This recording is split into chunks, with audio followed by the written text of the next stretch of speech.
Hello everyone, स्वागत है आप सभी स्टूडेंट का my YouTube channel Naitik bio education पर।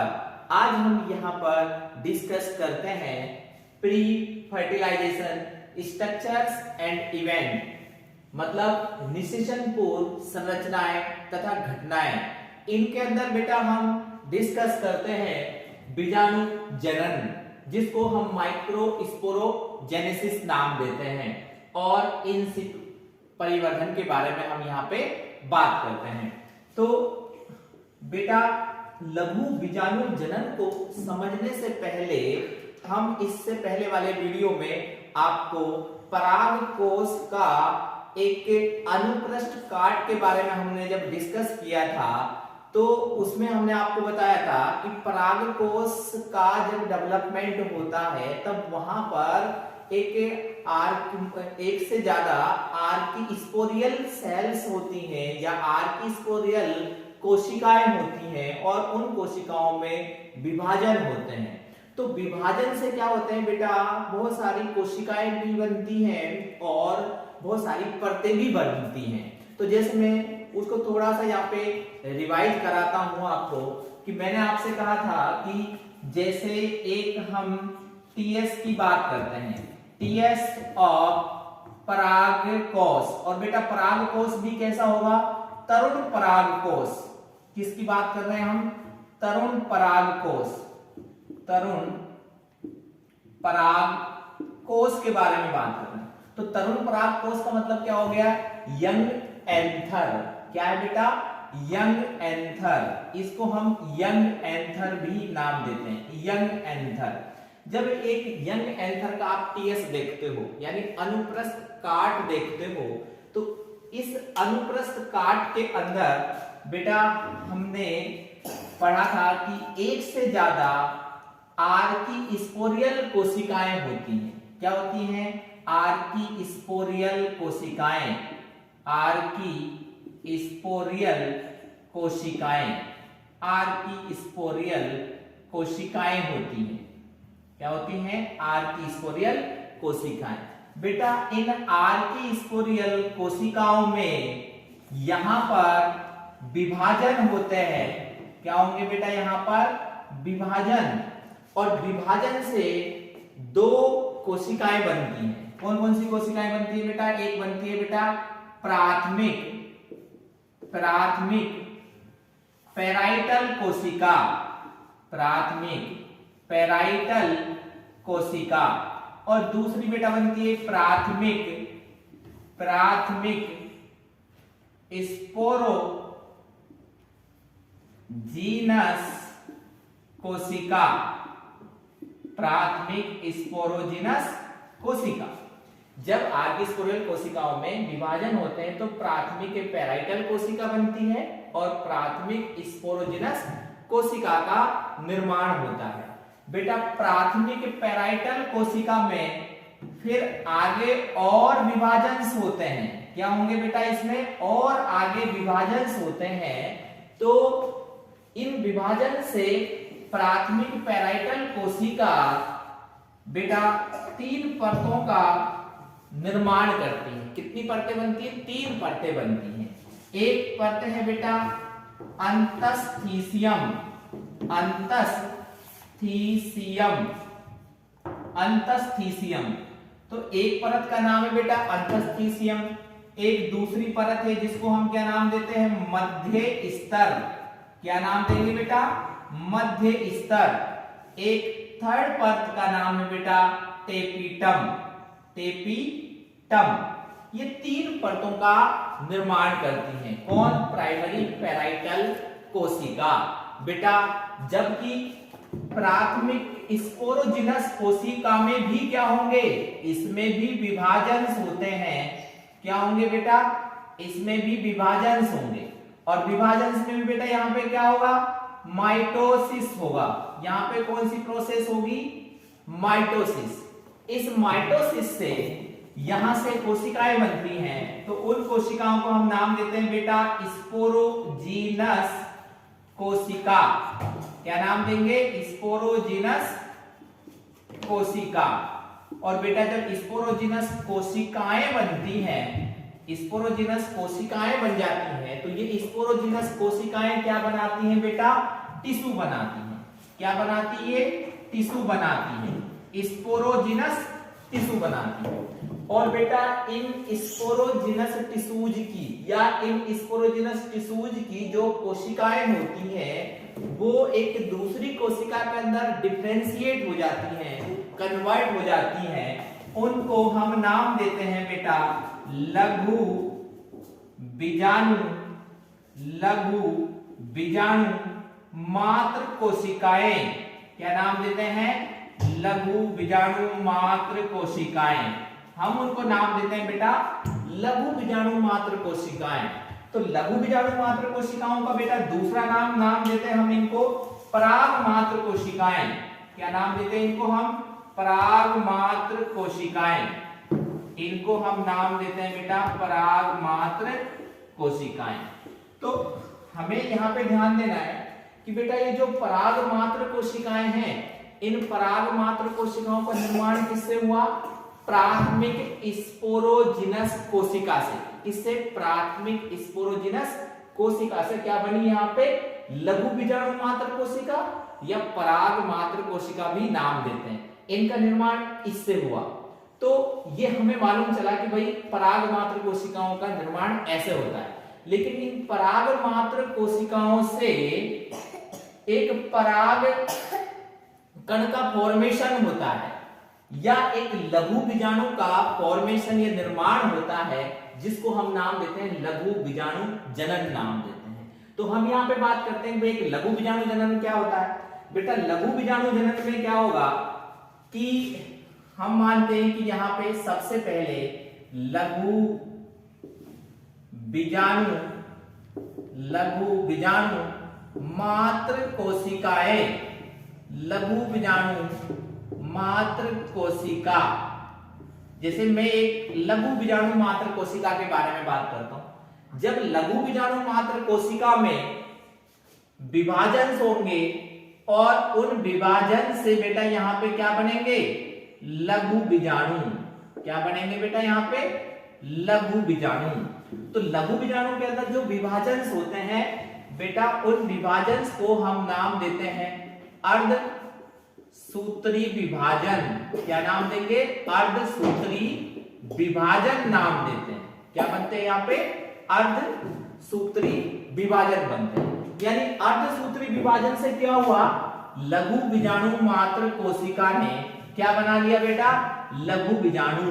तो बेटा इसी प्रोसेस को हम नाम देते हैं, इसी को हम नाम देते हैं बेटा माइक्रोस्पोरोजेनेसिस। माइक्रोस्पोरोजेनेसिस। बेटा जेनेसिस का मतलब होता है किसी चीज का बनना। जेनेसिस का मतलब क्या है? किसी चीज का बनना। माइक्रोस्पोर का मतलब क्या हो गया बेटा? लघु बीजाणु, है ना। लघु बीजाणु को बेटा हम क्या नाम देंगे? माइक्रोस्पोर। क्या नाम देंगे बेटा इसको? माइक्रोस्पोर। तो यानी लघु बीजाणु जनन क्या है बेटा? लघु बीजाणु जनन। लघु बीजाणु जनन में क्या होगा? लघु बीजाणु जो मात्र कोशिकाएं होती हैं वो कोशिकाएं लघु बीजाणुओं का फॉर्मेशन करती हैं, उनका निर्माण करती हैं। इसको हम नाम देते हैं लघु बीजाणु जनन। तो जो लघु बीजाणु मात्र कोशिकाएं हैं बेटा, ये इनको हम शॉर्ट में नाम देते हैं एमएमसी। क्या नाम देंगे बेटा? एमएमसी। एमएमसी का मतलब हो गया बेटा माइक्रोस्पोर मदर सेल। क्या है बेटा? माइक्रोस्पोर मदर सेल्स भी इनको हम नाम देते हैं। बेटा अगर हम इसको एक डायग्रामेटिकली समझते हैं तो जैसे मैं यहाँ पे एक बात करता हूं कि जैसे मानिए आप ये क्या है? एक माइक्रोस्पोर मदर सेल है। मतलब मैंने इसका नाम दिया है माइक्रोस्पोर मदर सेल्स, मतलब लघु बीजाणु मात्र कोशिका। ये एक लघु बीजाणु मात्र कोशिका है। तो लघु बीजाणु मात्र कोशिका के अंदर क्या होगा बेटा? न्यूक्लियस होगा और इसके अंदर साइटोप्लाज्म होगा। न्यूक्लियस है एंड साइटोप्लाज्म। तो मैं यहाँ पे नाम देता हूं, ये क्या हो गया बेटा? एक एमएमसी, एमएमसी लघु बीजाणु मात्र कोशिका, लघु बीजाणु मात्र कोशिका है बेटा। इसके अंदर क्या होगा, अर्धसूत्री विभाजन होते हैं। क्या होंगे, अर्धसूत्री, अर्धसूत्री विभाजन। इसके अंदर बेटा हमें अर्धसूत्री विभाजन देखने को मिलेगा। तो जो अर्धसूत्री विभाजन है बेटा ये दो टाइप के होते हैं, दो बार अर्धसूत्री विभाजन होता है। तो मान लीजिए पहला अर्धसूत्री विभाजन, ये कौन सा विभाजन है, पहला विभाजन है, अर्धसूत्री विभाजन नाम देते हैं। तो इस अर्धसूत्री विभाजन जब इस लघु बीजाणु मात्र कोशिका में होगा तो लघु बीजाणु मात्र कोशिका से यहां पर एक और संरचना का निर्माण होगा, जिसमें हमें उस संरचना को हम नाम देंगे बेटा लघु बीजाणु, लघु बीजाणु डायाड। क्या नाम देंगे बेटा, लघु बीजाणु डायाड। मतलब लघु बीजाणु डायाड कैसे बना, इससे, इसको हमने नाम दिया था बेटा लघु बीजाणु मात्र कोशिका, लघु बीजाणु मात्र कोशिका। तो ये कौन सी थी, लघु बीजाणु मात्र कोशिका। जब लघु बीजाणु मात्र कोशिका में अर्धसूत्री विभाजन पहला होता है तब बनता है बेटा लघु बीजाणु डायाड। लघु बीजाणु डायाड में क्या होगा बेटा, जो ये केंद्रक है ना, ये तो एक कोशिका है और कोशिका में क्या होगा, ये केंद्रक होगा और कोशिका द्रव्य होता है। ये केंद्रक है और केंद्रक के पास में यहाँ पे क्या होगा, कोशिका द्रव्य। क्या होगा यहाँ पे, कोशिका द्रव्य। तो जब अर्धसूत्री विभाजन होता है तो ये केंद्रक क्या करता है बेटा, डिवाइड करता है। तो एक केंद्रक से कितने केंद्रक हो गए, दो केंद्रक। तो यानी यहाँ पे जो संरचना बनी है उसको हम नाम देंगे लघु बीजाणु डायाड नाम देंगे बेटा। लघु बीजाणु डायाड के अंदर फिर दूसरा अर्धसूत्री विभाजन होगा। कौन सा होगा, दूसरा अर्धसूत्री विभाजन, अर्धसूत्री विभाजन दूसरा होगा बेटा, हम कह सकते हैं दूसरा अर्धसूत्री विभाजन। तो बेटा उसके बाद में क्या स्ट्रक्चर बनेगी हमारे पास में, ये हम नाम दे सकते हैं कि ये लघु बीजाणु चतुष्क का फॉर्मेशन यहां पे होगा, लघु बीजाणु चतुष्क। इसको हम नाम दे रहे हैं बेटा लघु बीजाणु चतुष्क। मैंने यहां पे नाम दिया है इसको लघु बीजाणु चतुष्क, लघु बीजाणु चतुष्क बन रहे हैं। मतलब बेटा देखिए पहले बेटा यहाँ पे जब लघु बीजाणु मात्र कोशिका में अर्धसूत्री विभाजन पहला हुआ तब लघु बीजाणु कितने बने थे, पेयर फॉर्म में बने थे, दो लघु बीजाणु। यहाँ पे कितना है, दो, एक और दो लघु बीजाणु है। यहाँ पे दो लघु बीजाणु बने यहाँ पे पेयर, उसको हम नाम देंगे भाई पेयर बना। उसके बाद में फिर अर्धसूत्री विभाजन दूसरा हुआ तो पेयर बेटा क्या हो गया, डबल हो गया। मतलब ये कितने लघु बीजाणु बने यहाँ पे, चार, इसलिए इसको हम नाम देंगे लघु बीजाणु चतुष्क। क्या नाम देंगे, लघु बीजाणु चतुष्क। बेटा स्टार्टिंग में शुरू में क्या होते हैं, ये जो लघु बीजाणु हैं ये आपस में एक कैलोस के द्वारा क्या होते हैं बेटा, एक दूसरे से क्या होते हैं, अटैच होते हैं। किसके द्वारा अटैच होते हैं, कैलोस के द्वारा अटैच होते हैं। तो इसको मैं क्या नाम दूंगा, एक कैलोस। क्या नाम दूंगा बेटा मैं, कैलोस। बेटा कैलोस एक तरह का एक मटेरियल है जो इन लघु बीजाणुओं को आपस में अटैच करने का काम करता है। तो बेटा इस प्रोसेस को हम नाम दे रहे हैं बेटा लघु बीजाणु जनन। क्या नाम दे रहे हैं बेटा, लघु बीजाणु जनन।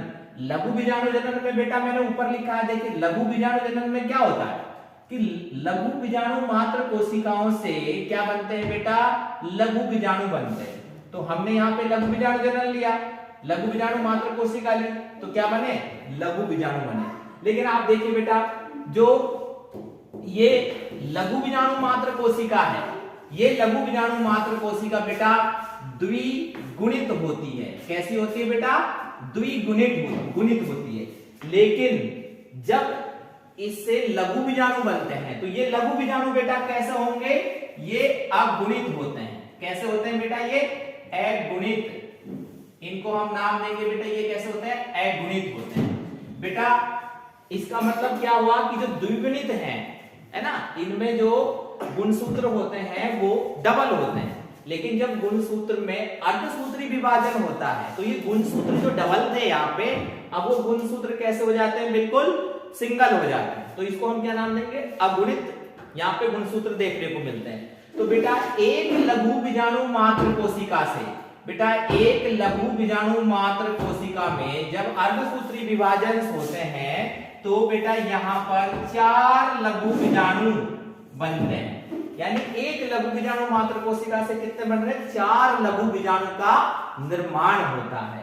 तो ये किसके अंदर देखने को मिल रहा है हमें, लघु बीजाणु जनन के अंदर हमें देखने को मिलता है। बेटा एक और चीज कि मैंने आपको बताया था कि एक टेपिटम होता है, एक टेपिटम है, और बेटा इस टेपिटम के मैंने 2 आपको काम बताए थे। टेपिटम के मैंने 2 कार्य बताए थे। टेपिटम क्या करता है बेटा, एक एंजाइम्स को बनाने का काम करता है, जिसको हम क्या नाम देते हैं, केलेज एंजाइम नाम देते हैं। क्या नाम देते हैं, केलेज एंजाइम नाम देते हैं। और बेटा केलेज एंजाइम्स के अलावा ये यूबिस बॉडीज भी बनाता है। क्या बनाता है, यूबिस बॉडीज बनाता है। और बेटा ये जो यूबिस बॉडीज होती हैं ये केमिकल से बनी होती हैं।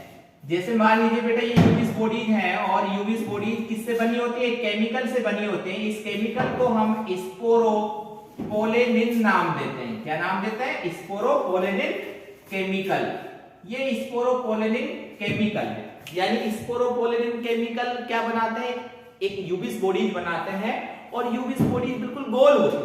मान लीजिए ये क्या है, यूबिस बॉडीज है, और यूबिस बॉडीज के अंदर क्या प्रेजेंट होगा, क्या भरा होगा, किससे बनी होंगी, स्पोरोपोलेनिन केमिकल से बनी होंगी। ये है यूबिस बॉडीज, और इनके अंदर ये स्पोरोपोलेनिन केमिकल है। तो ये कौन बनाता है, टेपिटम। ये मैंने आपको जो बताया कि टेपिटम ने ये दोनों चीजें बनाई। बेटे यहाँ पे जो केलेज एंजाइम है इसका क्या कार्य है, ये केलेज एंजाइम बेटा क्या करता है, ये केलेज एंजाइम इस केलोस को क्या कर देता है, तोड़ देता है। केलेज एंजाइम्स केलोस को तोड़ देता है। जब बेटा केलोस का ब्रेक हो जाता है, ये टूट जाता है, तो ये 4 लघु बीजाणु जन, ये जो 4 लघु बीजाणु हैं, ये 4 लघु बीजाणु बिल्कुल अलग अलग हो जाते हैं। क्या हो जाते हैं, बिल्कुल अलग अलग हो जाते हैं। तो मैं जैसे यहां से नाम देता हूं कि ये 4 लघु बीजाणु क्या होते हैं बेटा, अलग हो जाते हैं। जैसे एक ये लघु बीजाणु हो गया, दूसरा ये लघु बीजाणु, तीसरा लघु बीजाणु, ये सब क्या हो जाते हैं, अलग अलग हो जाते हैं। 4 लघु बीजाणु हैं जो बेटा क्या हो गए, अलग अलग हो गए। ये 4 लघु बीजाणु कैसे हो गए बेटा, अलग हो गए। लेकिन बेटा जब ये 4 लघु बीजाणु अलग हो जाते हैं तो इनके ऊपर ये जो स्पोरोपोलेनिन जो केमिकल है ये आकर के इनके बाह्य चोल पर, किस पर, बाह्य चोल पर आकर के यहां पर डिपॉजिट हो जाता है। कहां पर, बाह्य चोल पर यहां पे आ जाता है। तो अब आप देखिए जब इन लघु बीजाणु के बाह्य चोल पर, बेटा इसमें 2 चोल होते हैं, एक बाह्य चोल होता है, एक भीतरी चोल होता है। तो जो बाह्य चोल होता है जिसको हम यहाँ पे क्या नाम देते हैं बेटा, एक्जाइन नाम देते हैं। क्या नाम देते हैं, एक्जाइन। ये बेटा एक्जाइन यानी बाह्य चोल पर आकर के डिपॉजिट हो जाते हैं, वहां पे ये डिपॉजिट हो जाते हैं, जिससे क्या होगा बेटा, इन लघु बीजाणु कि जो ये कोशिका, जो ये सेल वाल होगी, जो ये भित्ति होती है, जो एंजाइम होती है, ये कैसे हो जाती है, मोटी हो जाती है। तो इनको हम क्या नाम देते हैं, परागकण नाम देते हैं। क्या नाम देते हैं, परागकण। क्या नाम देंगे बेटा इनको हम, परागकण। मतलब क्या नाम देंगे बेटा, पोलन ग्रेन। परागकण यानी पोलन ग्रेन। और बेटा लघु बीजाणु, लघु बीजाणु को हम क्या नाम दे रहे हैं यहाँ पे, माइक्रोस्पोर। क्या नाम दे रहे हैं, माइक्रोस्पोर। तो आप बेटा देखिए बेटा माइक्रोस्पोर यानी लघु बीजाणु, इनको बेटा हम परागकण भी कहते हैं। यानी इनको हम पोलन ग्रेन भी नाम देते हैं। लेकिन दोनों में बेटा डिफरेंस या अंतर क्या है कि जो लघु बीजाणु होंगे वो कब नाम देते हैं, जब ये कैलेस डिग्रेड हो जाता है या डिग्रेड नहीं होता है।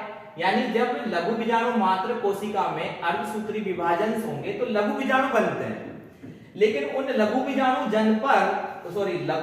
पर जब स्पोरोपोलिन आकर के डिपोजिट हो जाता है, कहां पर, भाइचोल, जिसको हम एंजाइम नाम दे रहे हैं, तब इनको हम परागकण नाम देते हैं, है ना। तो ये डिफरेंस हो गया। और हम इसके अंदर ये बात करते हैं कि जो इस तरह का हमें परिवर्तन हमें देखने को मिल रहा है कि अब आप देखिए ये 4 लघु बीजाणु का जो निर्माण होता है वो लघु बीजाणु मात्र कोशिका करती है। लेकिन लघु बीजाणु मात्र कोशिका बेटा कहां पे होती है, परागकोश के अंदर। जैसे मैंने आपको बताया था कि बेटा जैसे मैं ये नाम लेता हूं कि ये क्या है, एक परागकोश है, ये क्या है, एक परागकोश है। और बेटा परागकोश के अंदर लघु बीजाणु धानियां होती हैं। क्या होती हैं, लघु बीजाणु धानियां।